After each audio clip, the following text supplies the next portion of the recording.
El Economista Podcast. Hola, bienvenidas y bienvenidos a Futuro 2050, el podcast en el que analizamos las tendencias del futuro que nos repercuten en nuestro día a día desde una perspectiva tecnológica, económica y social. Yo soy Ana Karen García, reportera de Indicadores de Desarrollo Económico, y justo estoy aquí con mi compañero Rodrigo. Rodrigo, ¿cómo estás? Hola Ana, ¿qué tal? Yo soy Rodrigo Riquelme, reportero de tecnología, y pues estoy muy bien, muy feliz de poder platicar otra vez aquí contigo. Y el día de hoy vamos a hablar de algo que, además de ser futuro, también ya es presente básicamente. Y esto es el cambio climático, las lluvias, el clima, que ya están moldeando nuestra vida diaria, como lo pudimos observar este año, ¿no? Que vivimos unas lluvias torrenciales tanto en la Ciudad de México como en algunos otros estados de la República, que prácticamente paralizaban todo en 10 minutos y parecía que se caía el cielo en bien poquito tiempo, ¿no? Sí, totalmente, ¿no? Veíamos estos videos súper impresionantes de gente que estaba circulando normal y de repente en 5 minutos quedaban atrapados ahí en medio de las lluvias. Y bueno, al mismo tiempo también experimentamos como temperaturas muy altas, ¿no? Entonces, como que estos fenómenos ya nos están alcanzando y bueno, un poco para entender como todo este cambio climático, qué tan preparados estamos, digamos, desde la ciencia, pero también desde la sociedad y las políticas públicas, y sobre todo también qué infraestructura necesita México pues para poder hacer frente a estos fenómenos naturales, ¿no? En ese sentido, estoy muy emocionada porque vamos a platicar también con el doctor Francisco Estrada, que es especialista en estos temas. Él es coordinador del programa de investigación en cambio climático y también investigador del Instituto de Ciencias de la Atmósfera de la UNAM. Y bueno, vamos a estar platicando un poco con él sobre el contexto, la actualidad y por supuesto la perspectiva a futuro, ¿no? Sí, claro que sí, y hay un spoiler pequeño, el clima en México, el cambio climático en México está afectando de forma particular. El país está calentando más rápido que otros países en el mundo, y aunque está pasando eso, aún hay un poco de margen para cambiar el rumbo. Empezando como mencionas con el creo que es muy importante entender la situación en la que está el planeta, ¿no? Ahorita nos encontramos en el 2024, el que tenemos datos, la temperatura global está en promedio 1.4 grados por arriba del promedio preindustrial, antes de que hubiéramos emisiones antropogénicas de efecto invernadero. Eso puede parecer 1.1 grados una cantidad chiquita. A nivel global es un cambio en lo que es el clima. De hecho, bueno, como ustedes sabrán, digamos, de la ciencia nos ha dicho que es muy mala idea pasar de un calentamiento de 1.5. Unos 5 años, no más que eso. Es el primer umbral que la ciencia nos dijo que no deberíamos de rozar, que en la política internacional dijimos no vamos a dejar que eso ocurra. Pues, ¿qué creen? Pues sí dejamos que eso ocurriera, y ya ahorita es inevitable que rebasemos el 1.5. Entonces, esto tiene consecuencias importantes en el sistema clima, como mencionaban, de eventos extremos, por ejemplo, precipitación extrema, calor extremo, y pues también en impactos que ya estamos viendo en algunos, tanto sistemas naturales como humanos. Y tenemos también como parte del contexto, pues que analizar la situación de México en particular. Mientras que el planeta se ha calentado alrededor de 1.4 grados centígrados, México lo ha hecho en 1.8, es decir, ha estado casi medio grado que el promedio del planeta. Si ustedes se ponen a ver cómo la temperatura global aumenta a una tasa de alrededor de grados centígrados por siglo. En México, nuestro ha ido aumentando alrededor de 3.2 grados centígrados por siglo, bastante más rápido. Y mucho de este calentamiento que estamos hablando ha ocurrido pues recientemente, digamos, si ustedes se ponen a pensar, por ejemplo, que a veces utilizamos este tipo de ejemplos con los jóvenes. Si ustedes se ponen a pensar, no sé, cuando la canción de Despacito de Luis Fonsi, 2017, pues bueno, salió esa canción a nuestros días. La temperatura en México ha aumentado alrededor de medio grado centígrado, ¿no?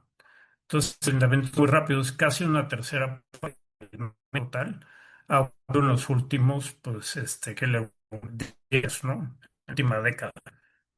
Eh, sí, y también tenemos, digamos, ya evidencias claras con datos. Aquí no estamos, ya son Sí. datos observados. El doctor Francisco empezó dándonos un panorama bastante fuerte, bastante, digamos, peligroso, complicado, porque el planeta básicamente ya se calentó 1 grados centígrados más de lo que se debía de haber calentado en el periodo respecto al periodo justamente preindustrial, ¿no? Es decir, antes de la revolución industrial, nuestra temperatura ya es 1.4 grados centígrados mayor, y eso tiene bueno, ha tenido un impacto directo de la actividad humana, ¿no? Es decir, este 1.4 grados más de temperatura está directamente relacionado con la actividad humana en estos 2 siglos. Sí, y aparte algo que me parece muy importante, porque de repente cuando no somos especialistas nos cuesta un poco de trabajo como dimensionar, ¿no? O sea, que hay, bueno, es 1.4 grados centígrados, no es nada, ¿no? Pero no, es un montón y justo es un poco de lo que el especialista nos explica, ¿no? O sea, solo un grado global de calentamiento del planeta significa que todo el sistema climático ya se ha desajustado, ¿no? Y pues otra de las cosas que me parece muy importante resaltar es lo que comentabas al inicio, que México va con el acelerador a todo, ¿no? Incluso más que el resto del planeta, ¿no? En promedio. Mientras, por ejemplo, el planeta se calentó en este periodo que mencionas, 1.4 grados centígrados, México ya está en 1.8 grados centígrados, ¿no? Entonces, pues pensar en esto es pensar que todo el sistema como lo conocemos, pues se está desajustando y esto produce un montón de eventos, digamos, naturales que, como decíamos antes, paralizan y transforman la vida de las personas. Sí, claro, o sea, la explicación del doctor Estrada es bastante clara. Desde 2017, hace apenas 8 años, el país se calentó medio grado más que el mundo, ¿no? Es decir, como ya dijiste, el mundo se calentó 1.4 grados centígrados. Desde 2017 nada más, en estos 8 años, el país se calentó 5.5 grados más, ¿no? Para alcanzar 1.8 grados. Entonces, y esto es lo que justamente ha causado que crezca la probabilidad de lluvias en México en particular. La probabilidad de que ocurran lluvias extremas se multiplicó por 3, o sea, se triplicó. Y la de que ocurran eventos de calor extremo, estas sequías que ahora están ocurriendo mucho, se multiplicó por 5, imagínate. Entonces, esto tiene consecuencias importantes en el sistema clima, como mencionaban, de eventos extremos, por ejemplo, precipitación extrema, calor extremo, y pues también en impactos que ya estamos viendo en algunos, tanto sistemas naturales como humanos. Es un montón, ¿no? Y creo que eso es un poco de lo que vamos a ahondar. Es como, bueno, esto ya está pasando ahorita. Nosotros tratamos de tener y vamos a explicar durante el podcast una película un poco más en el mediano plazo, pero esto ya está sucediendo, ¿no? Y a mí me gustaría que justo empecemos también a hablar digamos, de todo el contexto que ya estamos viviendo y después empezar a desmenuzar, pues, cómo estamos preparados como país para afrontar estas probabilidades y estos eventos que ya están ocurriendo. Sí, como acabamos de decir, la probabilidad de que ocurran lluvias torrenciales, lluvias muy intensas se ha triplicado, y esto lo pudimos ver hace relativamente poco aquí en México, tanto a nivel nacional, en particular en estados como Veracruz, por ejemplo, pero también en la Ciudad de México, en la capital del país, ¿no? De acuerdo con datos del Servicio Meteorológico Nacional y de la Comisión Nacional del Agua, CONAGUA, durante los meses más intensos de lluvias en 2025, la precipitación promedio mensual alcanzó los 155.5 milímetros, frente a un promedio histórico que había sido de 99.8 milímetros, de acuerdo con el registro desde 1941, es decir, son casi 50 milímetros más lo que cayó en promedio este año que en el promedio histórico desde hace 60, 70 años, ¿no?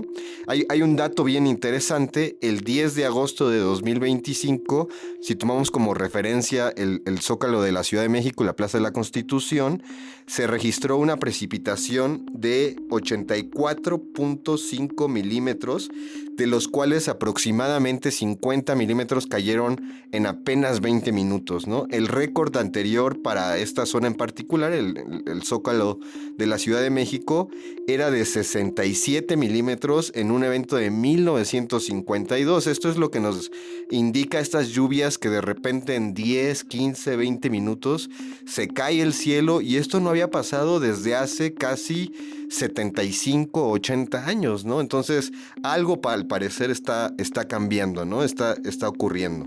Sí, totalmente. También ya podemos ver un poco como las consecuencias que son bastante más graves, ¿no? Un montón de personas, hogares y otros bienes materiales que digamos que resultaron afectados de estas lluvias que mencionas, y que además también es cada vez más difícil de prevenir, ¿no? Digamos, de actuar, porque como dices, caen en minutos, ¿no? O sea, la cantidad de agua que cae es en un tiempo muy corto, y además como toda la temperatura y todas las precipitaciones están, digamos, como sucediendo en el minuto a minuto, poco se puede hacer, ¿no?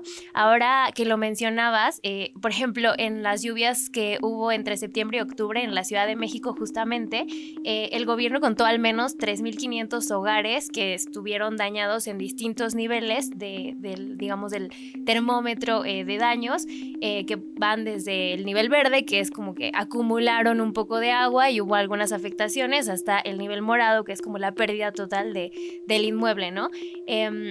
Esto de acuerdo con cifras oficiales, ¿no? del gobierno de la Ciudad de México.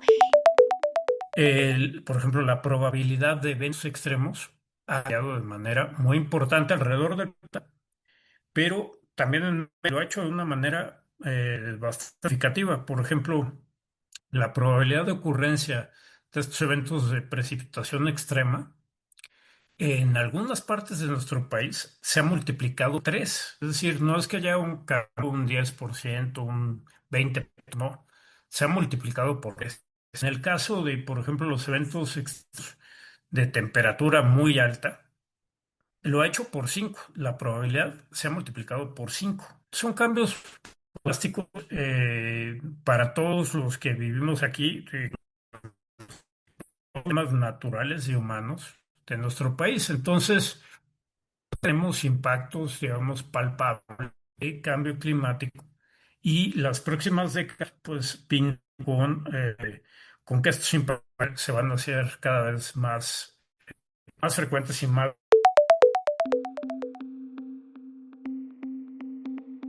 Y a mí me gustaría ir pensando como en este sentido de, bueno, ya sabemos que el sistema climático se está desajustando, como nos lo comentaba el doctor Estrada, y pues nos surge esa pregunta, ¿no? ¿Por qué nadie nos avisó? O sea, pensamos en las familias que han sido afectadas, en todas las personas, porque al final, aunque no directamente, pues todos los ciudadanos estamos, viviendo los efectos del cambio climático. Entonces nos surge esta pregunta, ¿no? ¿Por qué nadie nos avisó o por qué no se actuó un poco, ¿no? El doctor nos explica que aunque hemos avanzado mucho en términos de predicción, e incluso, por ejemplo, él nos comenta de los programas y el sistema de la UNAM, como referencia, pues también nos explica cómo se ha dificultado esta tarea, ¿no?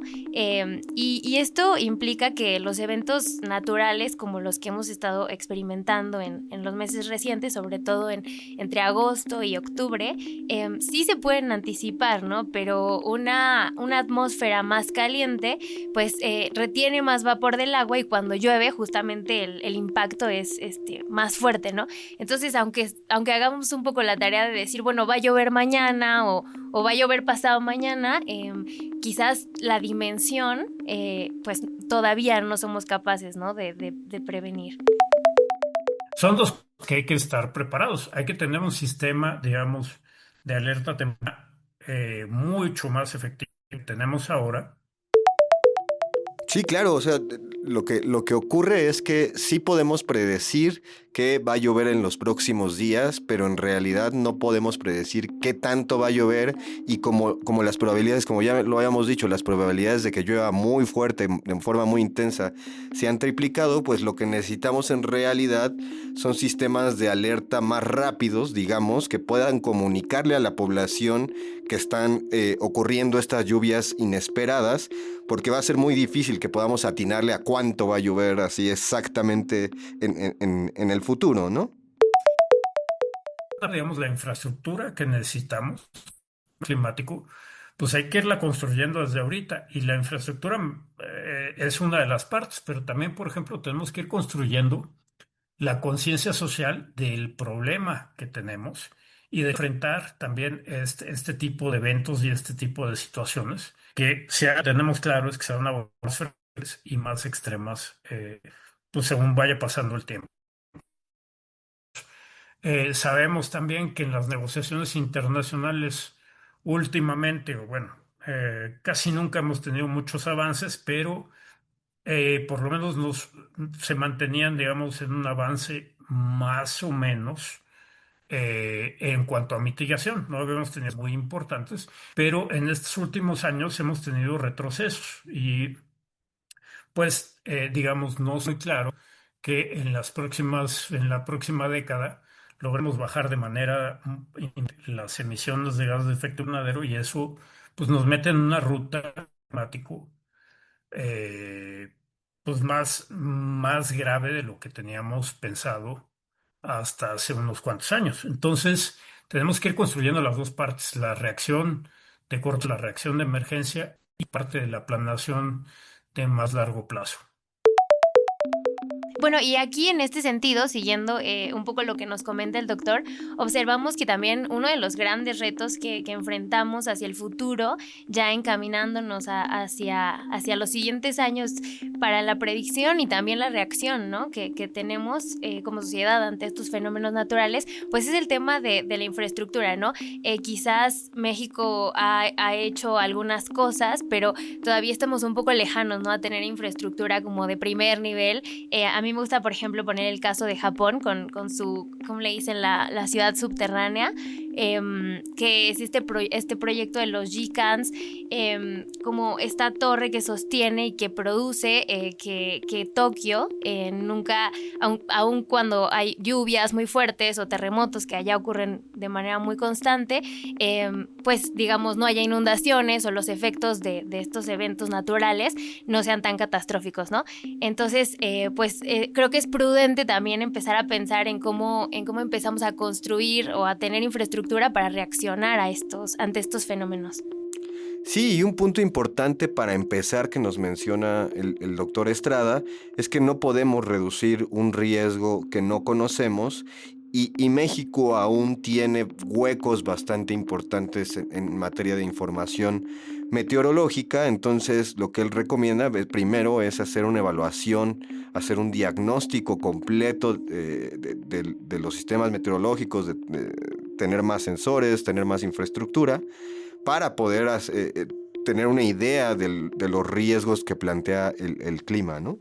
Sí, totalmente, ¿no? Entonces creo que se trata de un poco encaminarnos hacia, como mencionabas, entender los riesgos para poder actuar, ¿no? Y en ese sentido, pues también como que vale la pena replantearnos cómo urbanizamos, ¿no? O sea, cómo estamos construyendo las ciudades, recuperar, en el caso particular, ¿no? De la capital mexicana, también recuperar como áreas verdes y cuerpos de agua y reducir la isla de calor, ¿no? Que son estos digamos, estos aspectos que podríamos valorar para pensar en términos de infraestructura. Esto de la infraestructura, cómo pensamos nuestra ciudad, cómo tenemos que repensar, por ejemplo, recuperar áreas verdes, recuperar cuerpos de agua y cosas que ayudan, no es la única solución, es de tener los pintados color ocre que capturan energía que el sol y generan un calentamiento adicional, pues ponemos lo que se llaman techos frescos, que son claros en los techos. Podemos reflejar parte de la energía que viene del sol y poder la temperatura de nuestras ciudades de una manera muy importante. En la UNAM tuvimos un proyecto de 4 años donde utilizamos la computadora. Sí, en este sentido es fundamental destacar la importancia de tener justamente los datos y las proyecciones y las consecuencias de hacer algo o no hacer algo, ¿no? Es decir, primero necesitamos el diagnóstico, pero también tenemos que tomar la decisión de si vamos a hacer algo frente a ese calentamiento, frente a ese cambio climático o si lo vamos a dejar pasar. Sí, totalmente. Justo, bueno, ya para ir un poco cerrando y pensando en el futuro, ¿no? Como mencionas en qué vamos a hacer, si vamos a hacer algo y cuáles serían las consecuencias de no hacerlo, ¿no? En este sentido, pues le pedimos al investigador que nos dé un poco una imagen de cómo estaremos o en qué contexto estaremos hablando en el 2050. Híjole, pues es muy importante esta pregunta. Empezar, les platico un poco en términos de economía, porque es una manera de resumir, digamos, los impactos de cambio climático. Ni es la mejor, ni es completa, pero digamos, es una medida que nos da una idea del tamaño del problema. Si no hacemos nada a nivel de país, los impactos de cambio climático durante este siglo, impactos acumulados y traídos a valor frente a este truco que hacemos los economistas para, digamos, ver el valor de un flujo de pérdidas o de dinero en el tiempo, a cuánto equivale en nuestros días. Bueno, si uno hace ese truco, sería equivalente, todos los impactos de cambio climático durante este siglo, sería equivalente a, diéramos, entre 2 y 9 el PIB actual de México. El tamaño del que tenga digamos, un punto de anclaje. El COVID nos costó alrededor de 8% del PIB. Esto estamos hablando y 9 veces el PIB de 2020. Eso que tendríamos como pérdidas. Bueno, pensemos, como ustedes mencionan, el 2000, bueno, equivaldría a todas las pérdidas estas acumuladas traídas a valor presente hasta el 2050 nada más, equivaldríamos alrededor de 1.2 veces el PIB de 2024. Si México no hace nada para revertir esta tendencia de crecimiento de la temperatura los cambios que generan en el clima, las pérdidas durante el siglo XXI van a ser equivalentes a 2.5 veces el PIB actual de México, que supera los 2 billones de dólares, ¿no? Imagínate, millones de dólares. Entonces, de aquí al 2100, las pérdidas van a ser de 2.5 veces, es decir, 2,5 años enteros de todo lo que producen los mexicanos todos los días, ¿no? Es una cifra bastante importante, ¿no? Totalmente. Tal vez poniéndolo en términos económicos, podemos, digamos, dimensionar, ¿no? Y ver con más claridad como el costo pues ya, ¿no? Tangible de no actuar ante el cambio climático. Solo como para un poco recortar la película para este podcast, piensa que solo de aquí al 2050 estas pérdidas equivaldrían al 1.25 del PIB actual. Es un montón, ¿no? Sí, incluso en escenarios más cortos, al corto plazo, de aquí al 2030, quizá 2035, las pérdidas ya implican un 5% del PIB nacional, ¿no? Entonces, hagamos lo que hagamos, ya estamos perdiendo en términos económicos, ¿no? Quizás si hacemos algo pueden cambiar la tendencia, ¿no? Sí, un dato que nos compartía el doctor Estrada es que si el mundo actúa, en especial México, si México actúa, podríamos estar reduciendo las pérdidas a la mitad, pero de cualquier manera, como mencionabas antes, la mitad sigue siendo mucho, ¿no? O sea, incluso hacer algo, vamos a seguir perdiendo, ¿no? En términos económicos. Y yo creo que ahí es la mirada a la que tenemos que caminar, ¿no? De que, bueno, el cambio climático ya está ocurriendo, lo que importa es qué hacemos, ¿no? Sí, claro, por eso el doctor propone ir a daños netos cero, ¿no? Es decir, que ya no permitir que los impactos climáticos crezcan más rápido que nuestra capacidad de respuesta, ¿no? Es decir, imagino, si vamos a poner una planta, si vamos a poner una fábrica, cualquier proyecto que tengamos, considerar ya que debe tener un impacto cero en el clima, porque si no, vamos a seguir aumentando la temperatura nacional e incluso internacional. Entonces, ya tenemos que empezar no creo que ya tendríamos que haber empezado a plantear este tipo de proyectos de impacto cero, ¿no? Sí, que totalmente no hacerlo, pues es un poco también saber que estos desajustes climáticos van a seguir produciendo todos estos eventos que ya hemos experimentado tú, yo y cualquier persona, ¿no? que nos esté escuchando. Entonces sí creo que hay que apuntar hacia eso, ¿no? Hacia puro daño neto cero. Sí, la conversación con el doctor Estrada lo que nos deja claro es que si bien el futuro climático de México no está escrito, el país ya está en una senda, en una tendencia que lo diferencia incluso del mundo, respecto a que el clima, el país está calentando más rápido que el resto del mundo, ¿no? Entonces no está escrito, pero vamos en una tendencia, digamos, negativa. Sí, que también, aunque de repente la infraestructura y la inversión, digamos, pues en términos de reacción, también importa mucho la información y el monitoreo, ¿no? Que era un poco lo que nos decía el doctor. O sea, importa tener claro, hacer investigación desde la academia, saber desde la sociedad, comunicarlo, o sea, saber en dónde estamos parados para poder, digamos, actuar, ¿no? Prevenir y actuar. Pero bueno, también importa, digamos, las políticas públicas y sobre todo la forma en la que construimos nuestras ciudades, ¿no? Y lo que hacemos con ellas. Sí, digamos que para 2050 aún estamos más o menos a tiempo de resolver o de reducir los impactos tanto económicos como sociales que va a tener en el cambio climático. Definitivamente ya los está teniendo y los va a tener, pero podemos reducirlos aunque sea un poco. Sí, yo creo que justo y también pensar ahí y dejarlo un poco abierto al análisis, que además pues estos daños no son, digamos, igualitarios, ¿no? Tienen un impacto, digamos, mayor y específico en ciertos sectores de la población. Entonces, pues creo que es importante pensar que aunque estemos a tiempo para accionar, pues cada año, cada semana, cada minuto cuenta, ¿no? Pues muchas gracias, Rodrigo, gracias por esta plática y gracias por escuchar a todos Futuro 2050.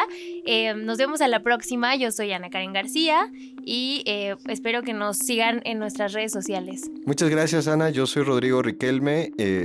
Les agradezco también por haber escuchado este episodio de Futuro 2050 y también no se olviden de suscribirse en todas nuestras plataformas de podcast como Spotify, Apple Podcast. Gracias, nos vemos en el próximo episodio.